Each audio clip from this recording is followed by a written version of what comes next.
Bonjour à tous, je suis Yves Couzet et aujourd'hui nous plongeons dans le monde de ChatGPT pour booster votre efficacité en ligne. Cette session est dédiée à vous apprendre à naviguer et à exploiter l'interface de ChatGPT, peu importe votre niveau de connaissance.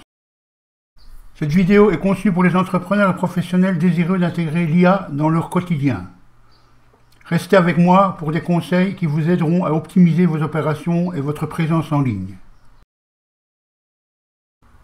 Mon objectif est clair, vous fournir un guide pratique sur l'utilisation de l'interface de ChatGPT. Nous explorerons les fonctionnalités essentielles et je vous donnerai des conseils pour les exploiter au mieux. Lorsque nous ouvrons ChatGPT, voilà l'interface sur laquelle nous tombons. Donc celle-ci est composée de plusieurs zones. Ici, nous avons au centre des fenêtres d'exemple de prompt, c'est-à-dire des messages que nous pouvons envoyer à ChatGPT. En dessous, nous avons la fenêtre pour placer nos messages, c'est-à-dire l'endroit où nous pouvons placer nos messages à envoyer à ChatGPT. Et ici au-dessus, nous avons une fenêtre pour choisir le type de GPT avec lequel nous allons travailler. Première chose, pour les gens qui ne sont pas à l'aise avec l'anglais, on peut traduire. Donc ici, il suffit de demander la traduction en français et on a de nouveau l'interface en français. Ici, si nous allons sur le signe, nous pouvons ouvrir la fenêtre latérale. Nous allons créer un message à ChatGPT. Dis-moi si c'est important de connaître l'interface de ChatGPT.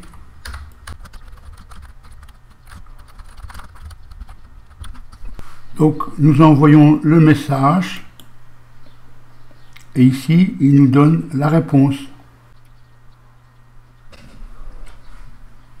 Ici je travaille avec ChatGPT 4 alors que j'aurais pu très bien travailler avec 3.5.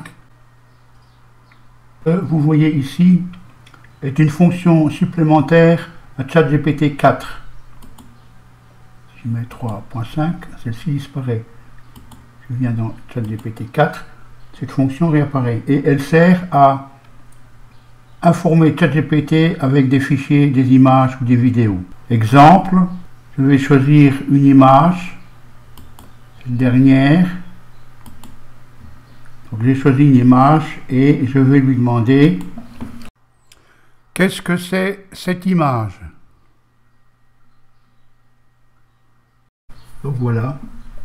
Il a téléchargé l'image et maintenant il me dit ce qu'est cette image.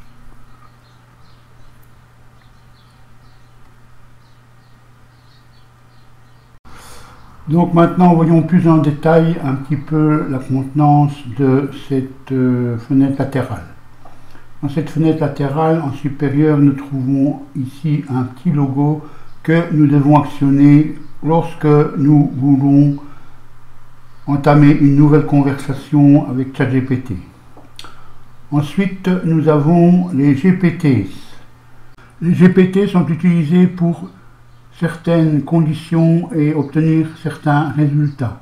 Nous avons les GPT que nous avons enregistrés et nous avons ici les GPT qui sont stockés sur le store de l'application. En dessous des GPT, nous avons l'historique des conversations. Donc, ici l'historique pour aujourd'hui, l'historique de hier, l'historique des 7 jours précédents, et ainsi de suite.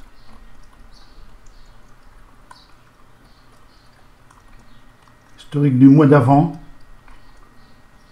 Vous pouvez retrouver n'importe quelle conversation que vous avez réalisée avec ChatGPT. En dessous de l'historique, vous avez la possibilité d'ajouter un espace de travail Team, c'est-à-dire de prendre un abonnement Team qui vous permet un système de collaboration lors du travail sur ChatGPT. Et tout en dessous, vous avez votre avatar. Si vous appuyez sur la photo, vous avez toutes vos données et tous les réglages de ChatGPT. En premier, vous avez le plan que vous avez adopté, ChatGPT+ ou le Team. Donc, le genre de plan. Ensuite, vous avez les GPT que vous avez créés vous-même. On en reparlera dans les vidéos à venir. Vous allez encore retrouver pour personnalité ChatGPT. Ici, vous avez les instructions personnalisées, c'est-à-dire que c'est toutes les informations que vous allez fournir à ChatGPT pour l'aider à mieux vous répondre. Les paramètres, les différents paramètres. Donc le thème, vous pouvez choisir sombre ou clair. Toujours afficher le code de l'utilisation de l'outil d'analyse des données. La langue, vous pouvez choisir la langue d'utilisation de ChatGPT. Vous pouvez avoir accès au chat, c'est-à-dire aux conversations que vous avez archivées. Vous pouvez demander d'archiver tous les chats et vous pouvez demander de supprimer tous les chats. Et vous avez ici pour vous déconnecter. Voilà, nous avons survolé l'interface de ChatGPT. Si vous trouvez cette vidéo utile, abonnez-vous à ma chaîne pour plus de contenu enrichissant. N'hésitez pas à partager vos questions ou vos retours dans les commentaires. Votre interaction est précieuse. Merci de m'avoir suivi aujourd'hui. J'espère que ce guide vous a éclairé sur les potentialités de ChatGPT. À bientôt pour d'autres tutoriels qui vous aideront à tirer le meilleur parti de la technologie.